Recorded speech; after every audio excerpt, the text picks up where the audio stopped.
world record is apparently 220 eggs in 1 hour. Anyway, oh, sorry. Hi. Hello, and welcome to The Jib. This bi-weekly podcast is about the many and varied schemes of the many and varied U.S. law enforcement and intelligence agencies, organizations, and committees, and how they are stupid and funny. Join us on our merry journey through space and time. Hi, my name is Barry, and I insist on pronouncing everyone's favorite planet as Uranus. I'm sick of the stupid jokes. So lazy. Uranus, the proper Greek way. I'm sure you get a lot of blowback for that. Okay, yeah, all right. Yeah. Hi, everybody. I'm Seamus. You may know me for my guitar work on Wooden Nickels' hit Ubering Day Drinkers, or for the fans of such coffee house artists like Freezer Boyle and their hot single, You Left Me Like Afterbirth. Oh, you don't know that one? There's a proper time and a proper placenta for those kind of jokes. All right, it's usually playing at Starbucks. So, God, what kind of coffee houses do you go to? I was just reading an article actually, which has nothing to do with anything, but and the article is how come all coffee houses look the same? And the guy was saying he's been to Tokyo and Los Angeles and Berlin, and wherever you go to an independent, like authentic coffee house, they all look the same with the broad wooden beams and kind of lamp, light bulbs hanging and kind of green bits. And he said they all look the same. He says, why is that? So he goes into a whole thing about modern design and futurism. He says it's nothing to do with corporatism at all, as we might believe. That was interesting, but nothing to do with this. Today we are talking about our old friends in the company, the CIA. Is that materialism? Was that part of it? I think it's because people like, he basically said people have a certain expectation of what they can expect in these places. And if you don't give it to them, the hipsters get annoyed, you know? Gotcha. You want a kind of place where white people can just put a laptop down and pretend to type at the screenplay for 2 hours. You know, that kind of place. Yeah, that's what they want. But this is the CIA again. Yay. So I guess let's kick off, right? Sure. CIA. Okay, the broad view. From 1990 to 1991, two operations, Desert Shield and Desert Storm, made up the Gulf War, which was an invasion of Iraq after Saddam Hussein invaded Kuwait. There's a whole thing that I'm not getting into there. That's just one sentence is all you're getting on that. U.S. Congress approved of this action in part as a result of the testimony of Nayira al-Sabah, who claimed she had seen Iraqi soldiers take babies out of incubators to die. It later turned out that she was the daughter of the Kuwaiti ambassador who was coached by the CIA, and her testimony was all lies. Bum, bum, bum. Bum, bum, bum. So that's the Iraq War. Now we're going to zoom into. Wasn't that exposed? That was only exposed by Canadian journalists. Like everybody in America just shot right past that. Nobody touched it for years. Well, the Congress were fooled. A lot of people in Congress said afterwards that it swayed their vote. Oh, jeez. So it did the job. A little bit more specific. Valerie Plame was, but there she is. Now, here's a question. Where is she sitting? Is that inside a house or in a window? But the window looks like it's way behind her. So it's not, she's not sitting in a window alcove. I don't know. It's peculiar, right? It looks like someone's the house, but inside out, and she's sitting on the inside. That's actually outdoors. And then the window looks out into a garden. Like, I don't know. Anyway. It's a house made by Frank Lloyd Wright, maybe. Maybe. Valerie Plame was born in 1963. She looks a little bit like Gillian Anderson, or is it just me? I'm getting Scully vibes. Who knows? I get a bit crossed with somebody who would host the Fox News show. Yes, thank you. Valerie Plame was born in 1963 on Elmendorf Air Force Base in Anchorage, Alaska. She graduated I just said, of course, that makes sense. Oh, of course. Yeah. She graduated in 1985 from Penn State University with a BA in advertising.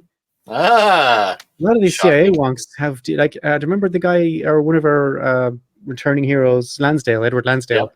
He was an ad man as well. He had a qualification in advertising as well. Yeah, I believe John Hamm played him in Mad Men, if I'm not mistaken. So Lansdale.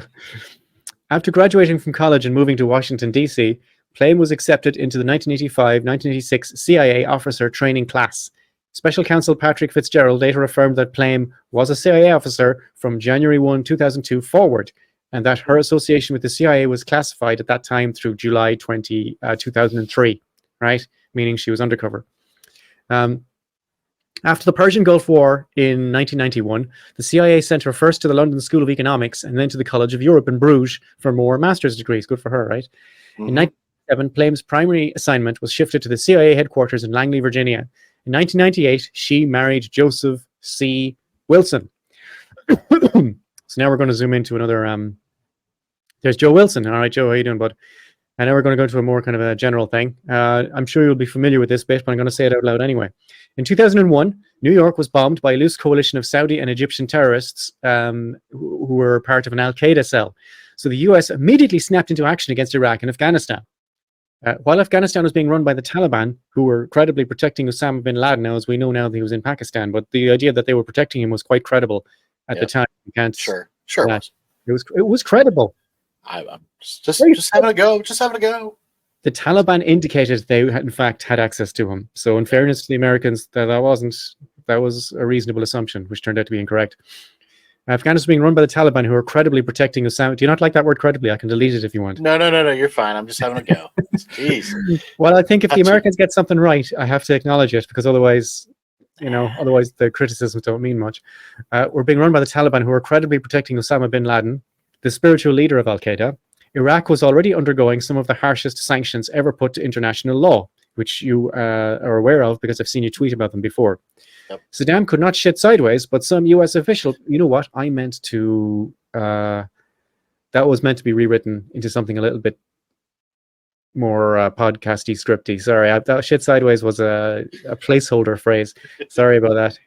Well, I think it works. It works fine. Saddam could not act in the how do you way. Shit sideways? Well, I don't know, but if he did, some U.S. official put together a report on it, right? Nevertheless, I do that sometimes. I put placeholder phrases, and I should really check for them. Sorry. Nevertheless, the Americans and the British made it absolutely clear to both of their foreign intelligence services, the CIA and MI6, that a war was going to happen. And in fact, the Bush-Blair memo, which has its own Wikipedia page, demonstrates that Britain and the US were committed to an Iraq invasion in March 2003, regardless of the quality of evidence, or indeed existence of evidence to justify it.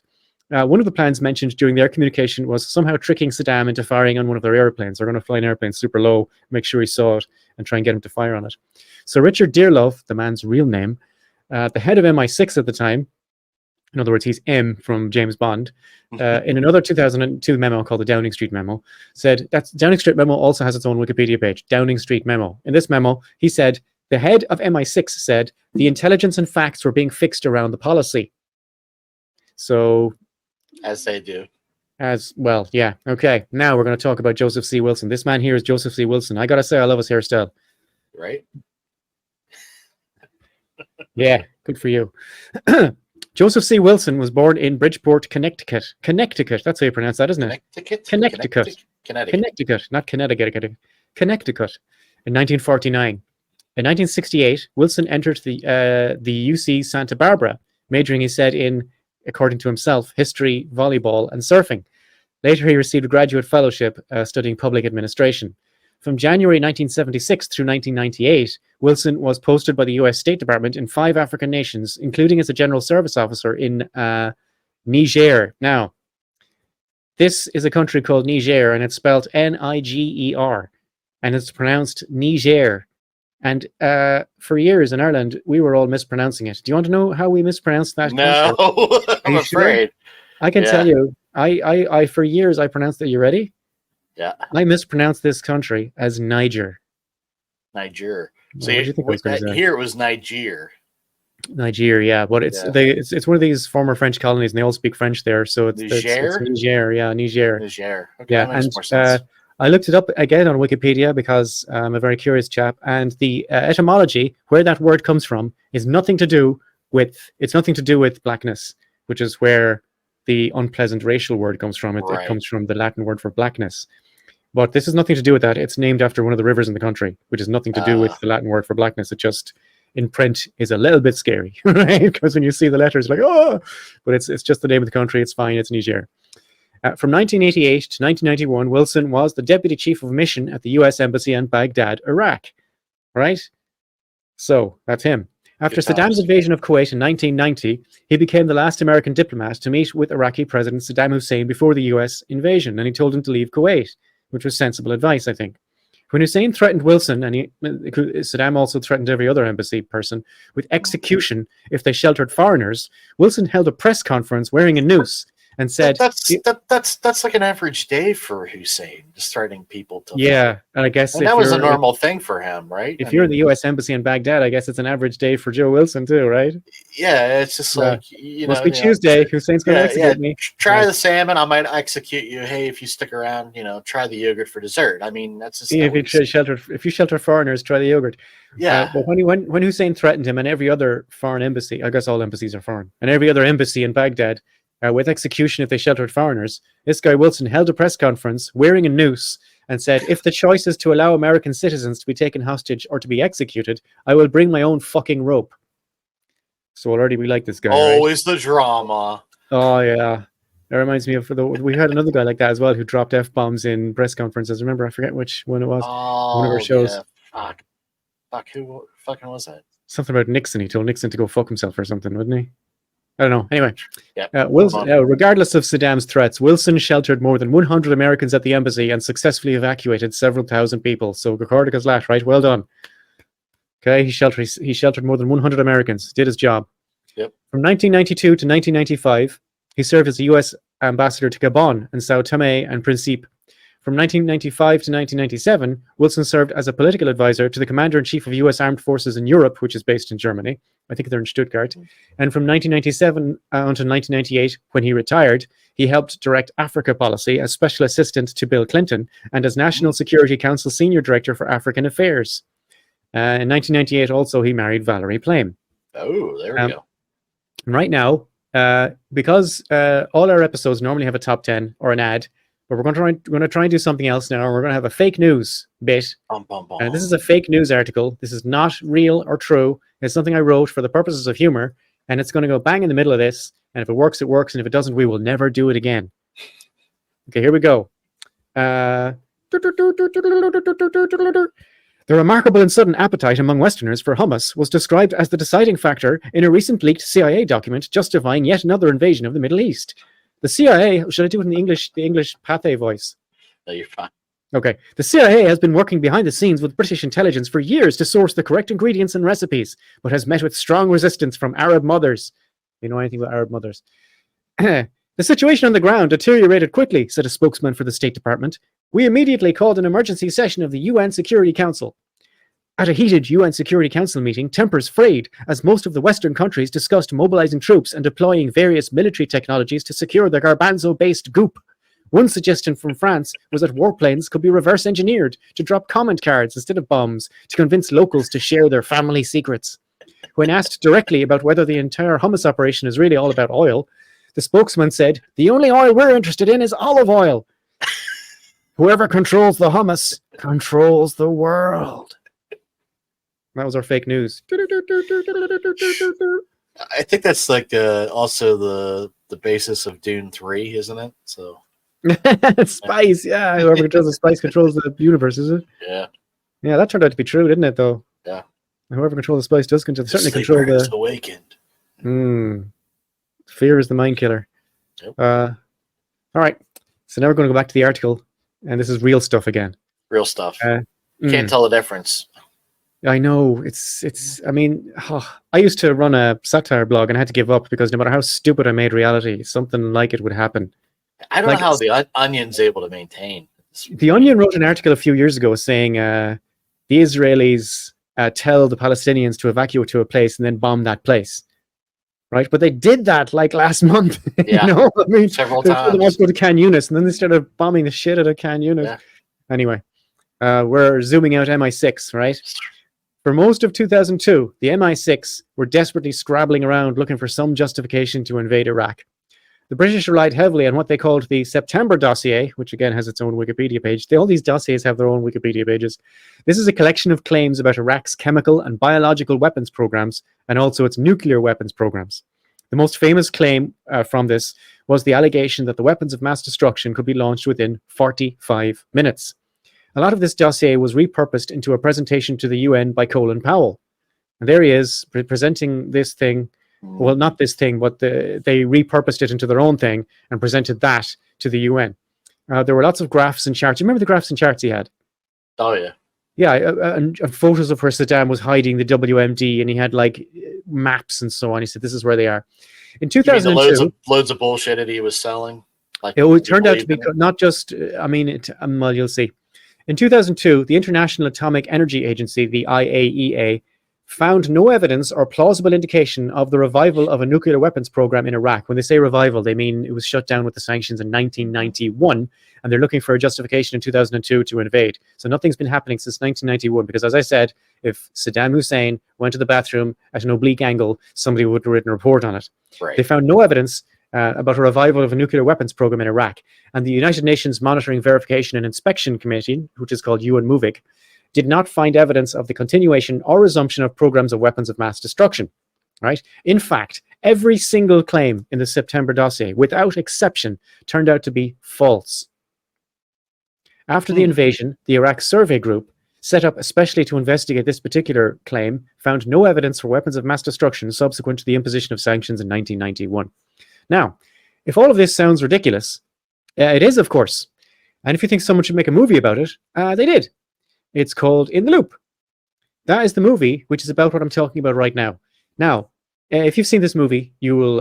It's one of the funniest things. He's the same guy who did The Death of Stalin. It's a very, very funny movie. But they don't mention Iraq or uranium or anything like that was based in reality. It's all very general. But you know exactly what they're talking about, because the British intelligence guys make up a bunch of stuff to try and justify an invasion of a country they don't mention. And then they go to the Americans and they say, "Oh, we have all this stuff." And the Americans say, "Well, where's the stuff?" And the Americans repurpose it into their own thing. And anyway, it's pretty much exactly what I'm saying here. And that is a very funny movie, and you should definitely watch it. And also watch The Death of Stalin, which is by the same guy called Armando Iannucci. Yeah, you've seen The Death of Stalin. I love The Death of Stalin. It's fantastic. It's funny, right? Yeah. It's funny, but also, what the fuck? I mean, there's some very dark things that are. There's very dark stuff in The Loop, and people die. Yeah. In The Loop, people, like at the end of it, they get the war. Like in reality, they get the war and people die. And all they've been doing throughout the movie is just talking about it in an academic sense and the justifications for it and blah, blah, blah. But like in an actual war, people die. So it's dark. And The Death of Stalin, of course, has implications for thousands of people as well. And that is also very grim. In Death of Stalin, almost every 10 minutes or 20 minutes, somebody gets shot. Very casually. And the last thing they say before they get shot is, "Long live Stalin." Long live Stalin! Bam! He's killing his own people, you know? Anyway, this isn't about The Death of Stalin. Here we go. I'm going to talk about the CIA now. For most of 2002, the CIA were also scrabbling around looking for some justification for an invasion. They heard about another claim in the September dossier from British intelligence. The CIA took Joe Wilson out of retirement to investigate whether the Iraqis had sought to buy pre-weapons grade uranium, which they call yellow cake, from Niger. That was one of the claims, is that Saddam sent somebody to Niger to buy yellow cake uranium to repurpose for nuclear weapons, right? That was in the September dossier. The CIA grabbed onto this and thought, Joe Wilson was recommended by his wife in an internal CIA memo, but the job seemed an obvious choice for him because he has a lot of experience working in Niger politics, and he also has a lot of experience as his work in the embassy in Baghdad. I can't think of anybody more suitable. But he was recommended by his wife. And I guess, I don't know, that would cause... Nepotism? What? Nepotism? I don't know. Maybe, but he was the obvious choice, even, I mean, anybody could see that. After a week in Niger at the end of 2002, he's Joe now, by the way, me and Joe concluded that there was no evidence that Iraq had acquired uranium. And even a request by the Iraqis for a meeting with the Niger Prime Minister had been refused, according to the Niger Prime Minister, to respect the UN sanctions against Iraq, which were still up at that time. However, in the State of the Union address in January, at the end of 2002, November 2002, that happened. However, in the State of the Union address in January 2003, Bush referred to British intelligence that Iraq had recently sought significant quantities of uranium in Africa, which is definitely not true. And Joe Wilson reported it as not true 2 months before that address to the CIA. Sorry, hang on. The invasion happened in March, as we all know and love. Oh, No WMD were found, as I explained. Wilson wrote an opinion piece in the New York Times just after the invasion called What I Didn't Find in Africa, critical of the US justifications for the invasion, concluding that the evidence was twisted to exaggerate the Iraqi threat. Now, he's being very charitable with those words. Very charitable indeed. Because while technically true, it's also being very charitable, saying the evidence was twisted to exaggerate the Iraqi threat instead of just invented. Right. White House Press Secretary Ari Fleischer, remember Ari doing the press conferences? Yeah. Oh, White House Press Secretary Ari Fleischer was asked if the State of the Union address was false. He replied, "That's what we've acknowledged." In fact, no one in the administration had acknowledged anything. Yeah. He's like somebody who says, "I always apologize when I'm in the wrong," but you never actually hear them apologize for anything. You know those kind of people. Yes. Oh, I always apologize when I'm wrong. I always admit when I'm wrong, but you never hear them do it. They just say, "I always do it." That's called the Ari Fleischer. The day after the New York Times piece, U.S. National Security Advisor Condoleezza Rice said that claim must have been authorized by the CIA, the claim that Iraq had got yellow cake from Niger. CIA Director George Tenet said that the remarks should not have been included in the US president's speech. And in his 2007 memoir, Tenet wrote that Wilson's report, that I have no recollection myself of hearing about Wilson's trip at the time. Right? Now, he's the guy who was in charge of the CIA who sent Wilson to Niger and to whom Wilson reported when he came back. And this guy's saying, I have no recollection myself of hearing about Wilson's trip at the time. All right, George. I mean, I'm not inside your mind. The administration, however, in more private moments, was livid about Wilson's New York Times piece. Dick Cheney implied that Wilson's wife had sent him on an all-expenses paid holiday rather than a CIA mission. Yeah, Cheney. The president should say, vice president should say that, yeah. No.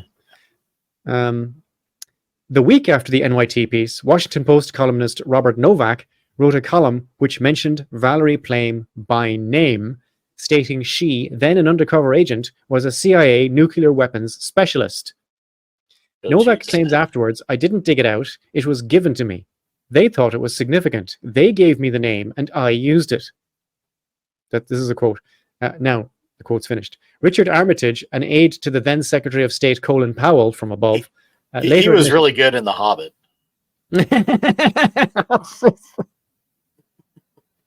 Is that guy? No, it's not. That's not his name, is it? Yeah. It is his name. It's something like that. That's his actual name. Okay. I'm like Armitage. Like 100% sure. It's something like that, definitely.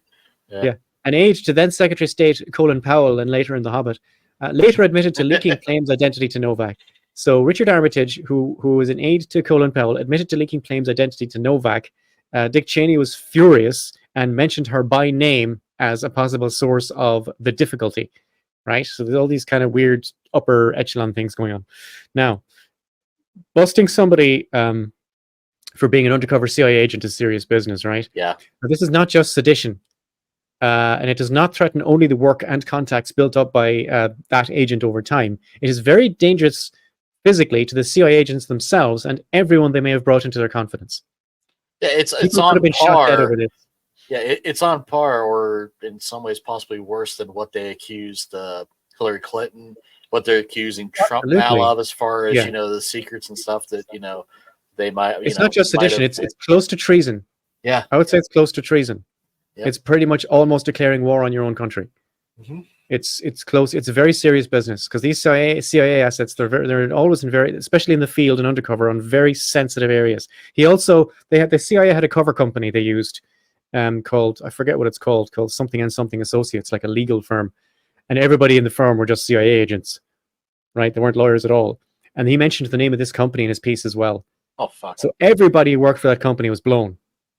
Yeah, so it's like 3 Days of the Condor, where everybody gets whacked because then Robert Redford comes back from his lunch break and there's blood everywhere, bodies, So it was a bit like that. Yeah, it's serious business. Like, I have no love for the CIA, but like, this was terrible. You don't want people getting killed. Yeah. No, you don't want anyone getting killed. No. You just wanted them to stop fucking with people, right? Yeah. Now, this is one of the reasons the Americans were so upset with Whitlam's government in Australia in the 1970s. He threatened that if the CIA did not remove their personnel from Australia, he would expose every single one of them. He'd blow every single one of their covers.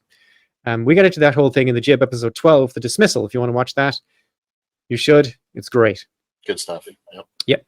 The outing of Plame caused Bush to set up a special counsel investigation. Republican. we need to investigate who did this and tell us how we did this. And yes, yeah. The receipts have your name on it, buddy. Yeah. Republican National Committee Chairman Ed Gillespie said, "To reveal the identity of an undercover CIA operative, it's abhorrent and it should be a crime, and it is a crime." President Bush called the leak a criminal action, all of which is accurate. President Bush said something accurate. See?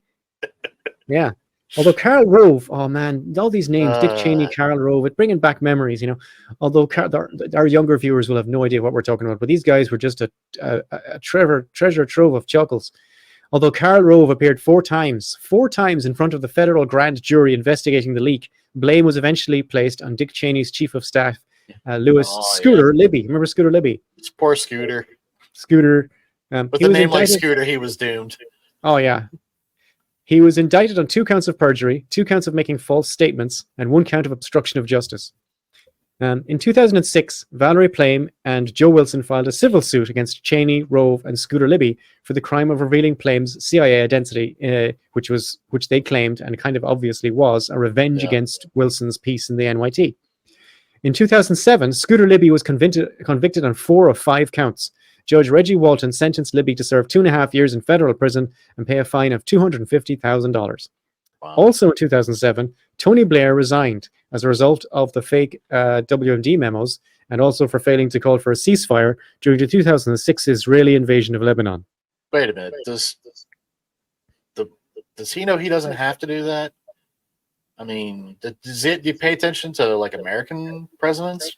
I mean, they don't do that. I mean, well, the good thing about our shows in the Jib is that they have no relevance to current affairs. Oh, no, not at all. Yeah. So apparently there was a lot of pressure on Tony Blair for refusing to call for a ceasefire. We have no way to try. It's difficult to kind of explain, understand the frame of reference of a president refusing to call for a ceasefire when the Israelis invade somewhere. So you're just going to have to try and imagine what that's like. After the civil case, Plame said the incident was so distorted, so twisted, and Joe was furious with me because he felt he had defended me gallantly, but I was not coming to his defense. Although he understood that as an employee of the CIA, the company, I could not speak publicly. It was just tearing us apart. Maybe I shouldn't say this, but I felt the only thing that will save my marriage is, God damn it, I'm not going to let them have that too. We will get through this. Wow. Just as an aside, and I don't want to go on about this, over 100,000 Iraqi civilians were killed during the Iraq War. Whatever, doesn't matter. It's not as, I'm more interested in their marriage. Can we get back to that? I mean, that's where the real drama is. That's where people are actually getting hurt, Barry. Yes, Valerie Plame and Joe Wilson divorced in 2017. Oh, God damn it! That's sad. God damn it! Not Valerie and Joe. They seem so solid.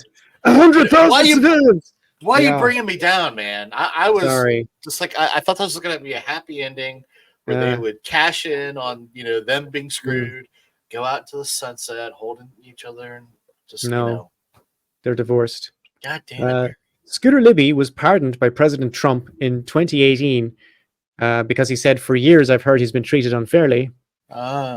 Wilson died in 2019 of natural causes. That doesn't have quotes around it. He actually died of natural causes. In 2020, the Iraqi parliament voted for all foreign troops to leave the country. President Trump threatened Iraq with sanctions over this decision. In 2023, Iraqi Prime Minister Mohammed Shia al-Sudani indicated his support for an indefinite U.S. military presence in Iraq. And that is the end of this episode. How do you feel about that? Honestly, the whole Iraq war is just a fucking clusterfuck. Oh yeah, I did. I started off. I wanted to do something about Valerie Plame, and I ended up doing stuff about Iraq and lies and so on. And I wanted to keep it tight, but no, it isn't, is it? I mean, the shit leading up to it. I mean, you spelled out pretty fucking well. Yeah. Hard to believe. How they basically sold a bunch of lies and just everybody just goes around with it. Like, watch the movie In the Loop. And the movie In the Loop, by the way, is fiction, right? It's fiction, but it's a fictionalized thing, which is more or less bang on what happened here. And in some cases, In the Loop makes more sense because when you write a story, it has to make sense. It makes more sense than what happened in reality. Reality doesn't make sense sometimes, but if you tell a story, it better make sense. So they had to change a few things to make it more sensible. A lot of this is just openly ludicrous. It still blows my mind. I mean, and I'm not by any means a fan of Tony Blair's. You know, No. I think he was a piece of shit too. But it still amazes me that he actually stepped down. You know. Well, yes. Well, Tony Blair did some good stuff. He wasn't all bad. He's not an amazing person or anything, but he did some good things. He was a part of the bombing campaign against the Serbs during the Kosovo genocide, if we're allowed to use that word. Yeah, an attempt to rid the place of one ethnic people. Yeah, genocide. And that stopped that genocide, so he did something right. And as far as the two things with Trump, where Scooter was treated unfairly, yeah, Scooter was probably treated unfairly because he's the one that got dimed out whenever the others should all be in a fucking Hague. Yes, you know what I mean. It should be dragged to the Hague. Yeah, They should all be dragged to the Hague, including Tony Blair. Yeah. They should be dragged to the Hague. Yeah. And as far as Trump threatening, Iraq with sanctions, what other president wouldn't do that too? I mean, the fucking current president would fucking do that. The president before him would have done that too. I think. I don't think that's I didn't think about that when I was typing it, but you're right. I don't think that's something out of the norm. So we can't trash Trump for that. He was just doing what an American president would do. You can, because it's fucking terrible. But I mean, well, I would just point out that any president I don't think it's it's out of the norm. It's just what we fucking do. So, but the fucking he's been treated unfairly. The way he's to me. Well, I remember that going down to him saying that. I was like, that's like something fucking Reagan would say when he was out of his fucking gourd going on about shit. Just like, oh, this is really a good guy. I'm just like, oh, you're such a fucking idiot. You're so fucking clueless. I think that's why they like Trump, though, because he's a bit Reagan-esque. I get, and maybe that's I mean, I don't know. Like an actor who doesn't know what he's doing. Yeah, I mean, you could debate whether or not he's playing the Reagan character or if he just actually is just a fucking buffoon, like Reagan. How would we know? As that goes. Fair. We know about Boris Johnson. Yeah. Boris Johnson is definitely playing the buffoon. We know that. He's not that stupid. We know that. He does a really good job, though. God, I have footage on YouTube of Boris Johnson reciting the Iliad in Greek from memory at one of his little meetings in university. I very much doubt Trump could do that. That's fair. Doesn't mean he's capable of very good critical thinking, though. It does not. Yeah. It does not. He probably thought Agamemnon was the good guy in that thing. Sorry. Very niche jokes here. If you read the Iliad, that's hilarious. Right. What a wonderful leader he was. Strong and in charge, Agamemnon. Yes. All right. But now it's time for What's New.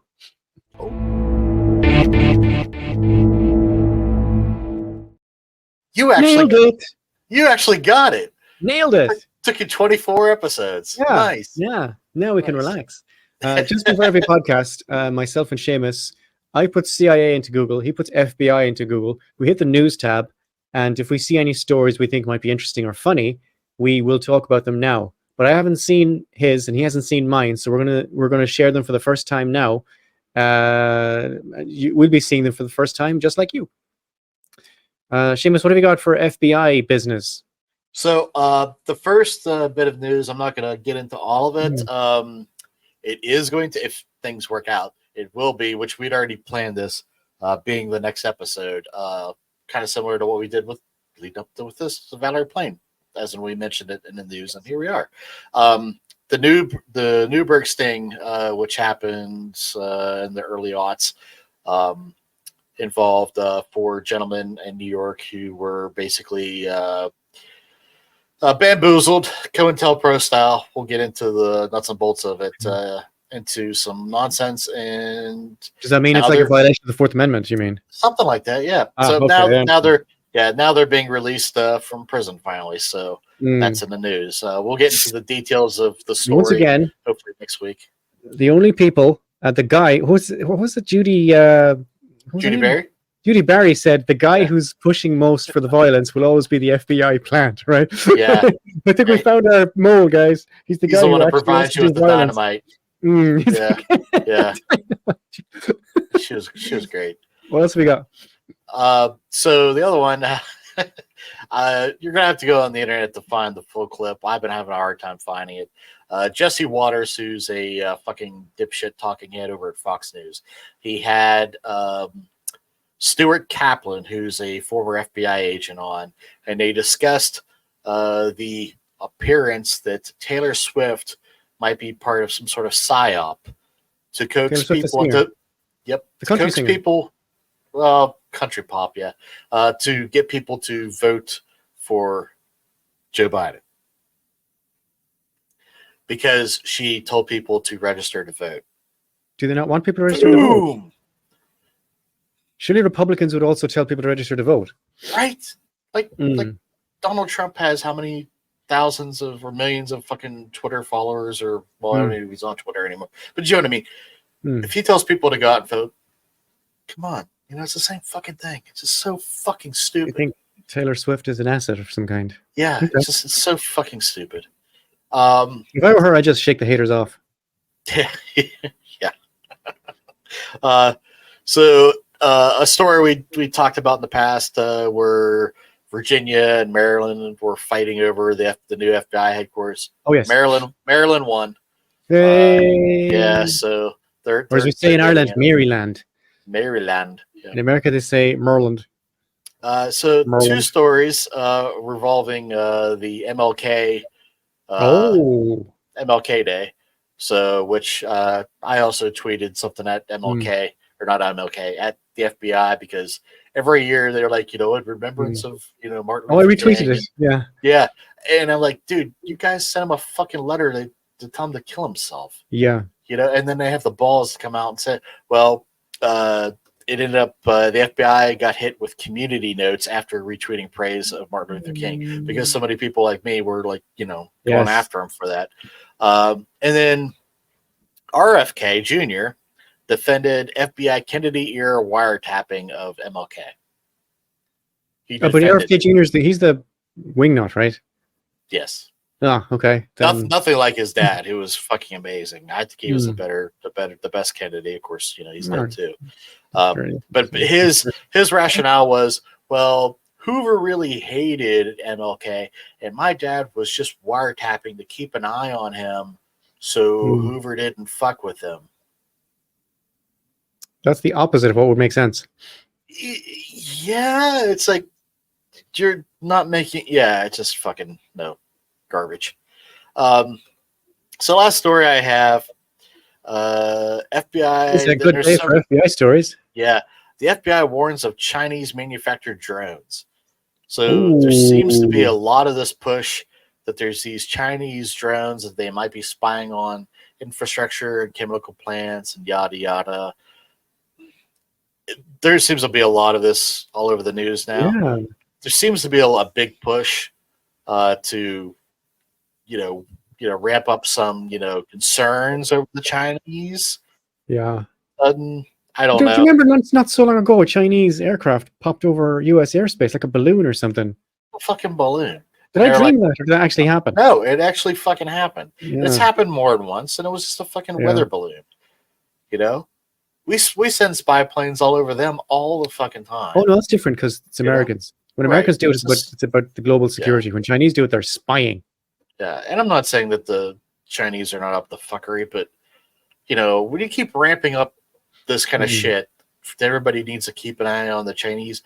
And that means that, our fellow brothers and sisters that are walking around that happen to be Asian because, nobody fucking, is going to be like, oh, I'm not going to attack that guy because he's Japanese. I'm going to attack that Chinese guy, because bigots don't fucking know the difference. I think there's something written on the side. There's something written on the side. Jethro, can you see what's written on the side? You take a look, Jethro. I got it. All right. Yeah. Ni hao, bitch. Yeah. I mean, that's what's going to happen. I mean, you're going to have a lot of fucking, attacks on Asian Americans, and, it's just fucking ridiculous. So you have to watch what you do, man. Yeah. So anyways, that's the FBI. Normal bullshit. Must be Tuesday, right? What are you drinking? It's just water with a little bit of lemon juice in it. Oh, okay. Yep. All right, here we go. Story number 1 is from ABC News. CIA looking into allegations connected to COVID-19. The Central Intelligence Agency confirms to ABC News it is looking into accusations that several members of an agency team tasked with COVID-19 pandemic analysis were paid off significant hush money in order to buy a shift in their position about where the virus came from. but the agency emphasized it does not pay its analysts to reach particular conclusions. At the CIA, we're committed to the highest standards of analytic rigor, integrity, and objectivity. We do not pay analysts to reach conclusions, CIA spokesperson Tammy Cooperman Thorpe said, and that is apparently her real name, in a statement to ABC News. We take these allegations seriously. Whatever. Another one is, let me just blast this on reader review. ECHR rules Lithuania allowed inhuman treatment of alleged 9/11 suspect by CIA. Lithuania is one of the Baltic countries, one of the little ones up in the underneath Finland. Lithuania broke European human rights law by allowing the CIA to subject an alleged 9/11 suspect to inhuman treatment in a secret interrogation center. The European Court of Human Rights has ruled. Now, shocking. Why is there a secret interrogation center in Lithuania is not answered in this article, but it's still very interesting, and it's on The Guardian, if you want to have a look at that. And now I have two more stories which are related to each other, and you're going to like this because it's the section of the CIA What's New, which is, where's William Burns this week? Yeah, here we go. It's like, where's Waldo? One of articles says, CIA head William Burns meets Somali President Hassan Sheikh Mohammed in Mogadishu. Right? It says CIA Director William Burns was in Mogadishu on Thursday. The office of Somali President Hassan Sheikh Mohammed's office said on X, I assume they mean Twitter. Somalia said the two discussed regional issues of mutual interest. There's also, as I mentioned before, a massive US Army base in Somalia. And the next one is Ruto meets CIA Director William Burns. President William Ruto, who is president of Kenya, has held talks with the United States of America's Central Intelligence Agency Director, William J. Burns. The two met at the State House in Nairobi on Monday, January 15th, 2024, moments after the president concluded a cabinet meeting. Held consultation with the United States of America's Central Intelligence Agency Director, William J. Burns at State House, Nairobi, Ruto said in a statement, without divulging further details. So that's where William Burns is today. This week. He was in Somalia and Kenya, which are both East African countries. Nothing to worry about there, I imagine. They would be they would be part of the ring of army bases I was discussing. Remember in the Iran episode? Yeah. When I made a list of all the army bases.